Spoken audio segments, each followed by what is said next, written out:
Hi everyone, it's Sarah. Welcome back to another video tutorial at Mrs. Lincoln's Inkin. Earlier, actually a couple of weeks ago, I posted I call it a sunburst card. And this is the sunburst technique right here. These are a few others that I've done. And I've actually been trying to do this video for about 2 weeks now. And I'm having technical difficulties with my camera. I'm absolutely not a computer savvy person, so hopefully this week the video will actually load and have sound. That's the issue that I'm having, is none of my videos seem to have sound when I upload them to YouTube, so hopefully this one will work out better. So this is what I wanted to show you today, is how to do this starburst, sunburst. Some people call it starburst, I call it sunburst. Tomato, tomato. So let's go ahead and get started. First, what you're going to need is a piece of scrap paper, and this can be just computer paper or a piece of scrap that you have laying around. It doesn't matter what color it is because you're not going to see it. I just happen to be using a piece of Whisper White, and this piece is cut at 2.5 by 5. Then what we're going to need is 4 pieces of DSP or just normal cardstock, like I did on this card right here. I used the Pumpkin Pie and the Daffodil Delight, so you could just use 2 solid colors. But today I'm using the Gingham Garden DSP, so it's 2 different patterns on each side. And what we need to do with these, these are cut at 1.5 by 4, and you need 4 strips of them. So if you're using a 12 by 12 sheet, you'll be able to get 3 out of 1.5 strip, and then you'll just have to cut 1 extra.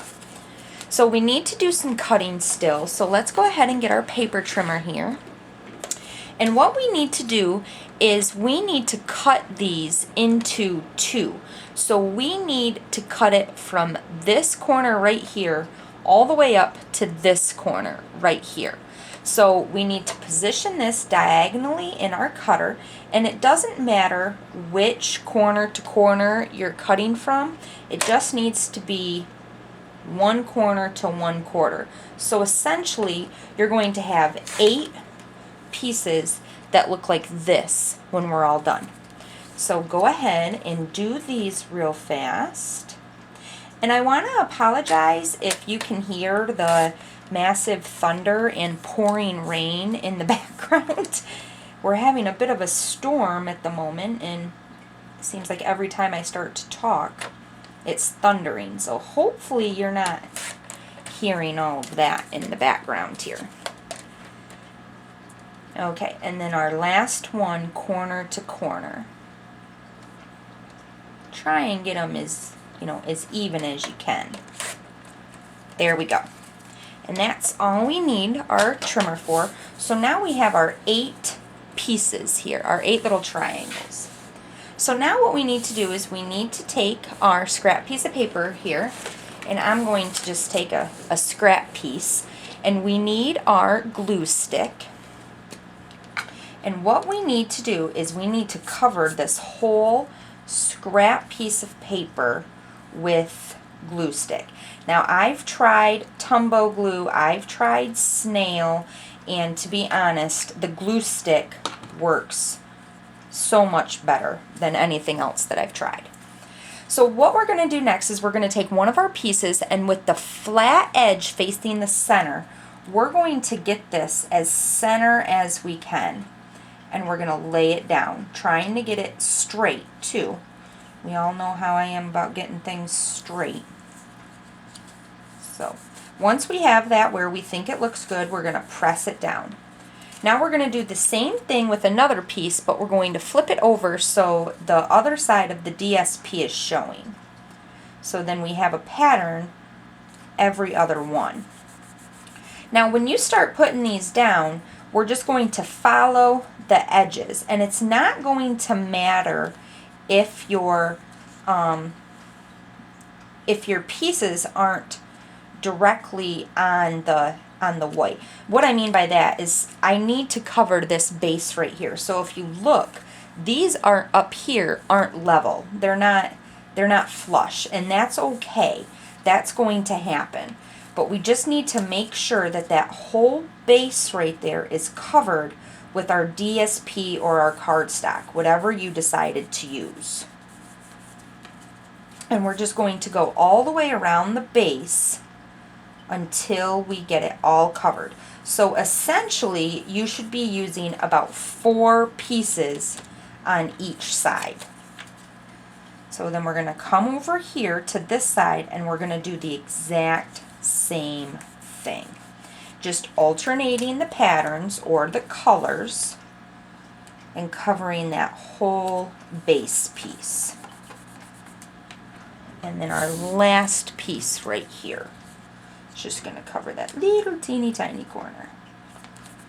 Perfect. Now when I get done doing all this, I like to take my bone folder and I like to just rub it across all of that fabulous DSP or cardstock that you put on the base, just to make sure that it's good and stuck. Once you did that, you just go ahead and peel it off of your scrap piece there. And now it should look like this. Just kind of a messy thing going on. But that's okay, because we're going to take our paper snips, and I like to do it from the back because then I can see where I'm going. We're just going to trim all of this extra off right here. And if you're like me, no piece of paper is too small. So some of these chunks, I'm sure you'll be seeing in another project on my website. And if you're not familiar with my website, please check it out. I love to get your comments and your feedbacks. My web address is www.mrslincolnsinkin.com. So I love to share all of my creative ideas and ideas that other people have shared with me. I like to share with you. So that is what the finished product looks like. That's as easy as it is.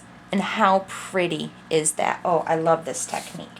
So now to finish off my card real fast, I'm just going to use a piece of Daffodil Delight, and this is cut at 5.5 by 11, scored at 4 1/4, and that's just going to give us our average size card. If I can get it even here, again, see, I'm not an even kind of person. Everything is always crooked, but that's what makes it mine. It's not supposed to be perfect. Okay. So then once we have that done, I'm going to position this on the base of my card. That looks good. So I'm just going to take my snail and I'm just going to run it on the back here. And I got something right there. No worries. Let's flip it over. There we go. And then just position this where I think it looks good. Looks good to me. Press it down. No, it doesn't look good to me. See, you just rip it up. No worries. Easy peasy. There we go. That looks better. Okay. And so now, I don't like just that blunt edge right there on my card. So on this card, I used the white satin ribbon and then I just ruffled it up. You could do that. Today, I'm using a piece of wild wasabi, and this is cut at 1/2 inch by 5.5. And I'm just going to put my snail on the back of it here. And then I'm just going to line it up with the edge of that card, or with the edge of that, my sunburst, and then that's just going to help break that up a little bit. Just like that. Cute. So then I went ahead and with the new Deco framelits, I love these framelits, I used the smallest size in the Whisper White and then the second to smallest size in the Midnight Muse, and I used the Hello You from the new stamp set regarding dahlias. It's right there, Hello You. And I just cut those out, punched it out. So now I'm going to take some dimensionals and I'm just going to puff that up right in the center of my card.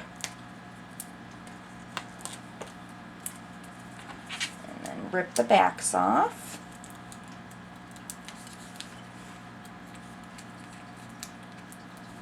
And then put this right in the center right there. Beautiful. And then I took a butterfly with my Elegant Butterfly Punch and my Papillion Potpourri stamp set. I used that butterfly right there, and then just colored him in with some Copic markers, just some simple coloring, no shading or anything like that. And I'm just going to put some snail right in the middle of him, and then I'm just going to stick him right there and puff up his wings a little bit because I love dimension. And there we go. There is the sunburst technique. Isn't that fun? Hope you all enjoyed today's video, and until next time, happy inking!